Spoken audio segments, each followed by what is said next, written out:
morning, students. Till now we have done operations of sets such as union, intersection and difference. Today we will do about complement of a set.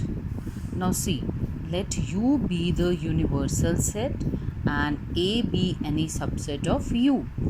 Then the complement of A is set of all elements of U which are not the elements of A. It is represented by A dash, and what we can write? A dash means A complement is equal to X such that X belongs to U and X does not belongs to A. क्या मतलब हुआ इसका मतलब हुआ X जो है universal set का element है लेकिन A का एलिमेंट नहीं है। तो in case of Venn diagram अगर A हमारे पास ये सेट है तो A कॉम्प्लीमेंट जो है वो क्या होगा? ये रिमेनिंग पार्ट जो मैं रेड से कर रही हूँ ये यूनिवर्सल सेट है, ठीक है। A इसके अंदर क्या है? कोई सेट है। तो A कॉम्प्लीमेंट क्या होगा? A कॉम्प्लीमेंट A को छोड़कर बचा हुआ जो रीजन है, जैसे मैं इसको शेड कर रही हूँ, ये सारा क्या शो कर रहा है? A complement. और सेम चीज़ ये सेम डेफिनेशन हमने डिफरेंस में भी की थी, तो हम ऐसे भी कह सकते हैं A complement is equal to U minus A। अब हम इस पे बेस्ड एक एग्जांपल करेंगे। Exercise 1.5 question number 1। इसमें क्या दिया हुआ है? एक यूनिवर्सल सेट है हमारे पास 1 से लेकर 1 2 3 4 5 6 7 8 एंड 9। ए सेट है 1 2 3 4। अब हमें क्या करना है? बी और भी सेट्स दिए हुए हैं। B is equal to 2 4 6 8 and C is equal to 3 4 5 6। First part में हमें निकालना है ए कॉम्प्लीमेंट। अब इसको देखेंगे। ए कॉम्प्लीमेंट का मतलब है एलिमेंट यू में होना चाहिए लेकिन ए में नहीं होना चाहिए। तो इसको करने के लिए हम क्या करेंगे? ए में एलिमेंट्स देखो 1 2 3 4। अब इस 1 2 3 4 को अगर मैं कैंसिल कर दूं यू में से, तो जो बचे हुए एलिमेंट्स हैं ये क्या होंगे? A complement. तो ए कॉम्प्लीमेंट में 1 2 3 4 को छोड़कर बाकी एलिमेंट्स कौन से बच गए? 5 6 7 8 and 9। This becomes A complement. Now second part is B complement. अब बी कॉम्प्लीमेंट के लिए देखिए, यूनिवर्सल सेट में बी के एलिमेंट्स को कैंसिल करना है, जैसे कि 2 4 6 8 इनको मैंने कैंसिल कर दिया। अब बचे हुए एलिमेंट्स क्या हैं? 1 3 5 7 एंड 9। सो बी कॉम्प्लीमेंट में कौन से एलिमेंट्स आ गए? 1 3 5 7 and 9। Third part is A union C का कॉम्प्लीमेंट।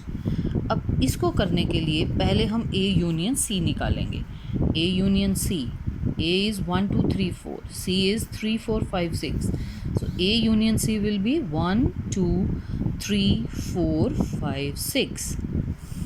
इसके एलिमेंट्स आ गए। अब हमें क्या करना है? A यूनियन C का कॉम्प्लीमेंट निकालना है। तो कॉम्प्लीमेंट निकालने के लिए फिर से यूनिवर्सल सेट को देखेंगे। यूनिवर्सल सेट में 1 से लेकर 6 तक ये सारे A यूनियन C में एलिमेंट्स हैं, इनको कैंसिल कर दो। बचे हुए एलिमेंट्स कौन से? 7 8 और 9। ये किस में आ गए? ए यूनियन सी का complement. Similarly you can do fourth part. Now I will show you one more property. A complement again complement, यानी ए का अगर हम 2 बार कॉम्प्लीमेंट करें तो वो वापस ए आता है। ये लॉज हैं, ये मैं नेक्स्ट क्लास में बताऊंगी। A complement and double complement. So first we will find A complement that we have already written in the first part. This is 5 6 7 8 and 9.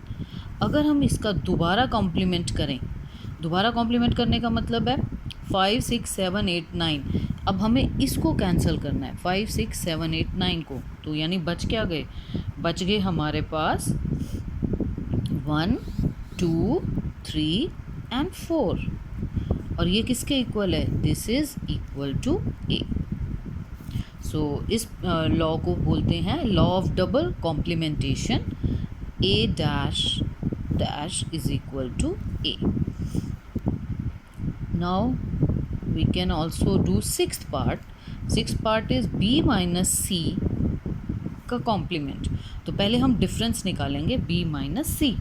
b minus सी, ये देखिए b है 2 4 6 8, c है 3 4 5 6. तो हमें क्या करना है, कॉमन एलिमेंट्स को कैंसिल करना है. कॉमन एलिमेंट्स हैं 4 एंड 6. तो b में से हमने 4 और 6 को कैंसिल कर दिया. क्या बच गया हमारे पास, 2 एंड 8. अब अगर हमें b माइनस सी का कॉम्प्लीमेंट निकालना है तो 2 8 को छोड़कर, यानी 2 को और 8 को, इसको हटा दो. बाकी बचे हुए सारे एलिमेंट्स 1 3 4 5 6 7 and 9.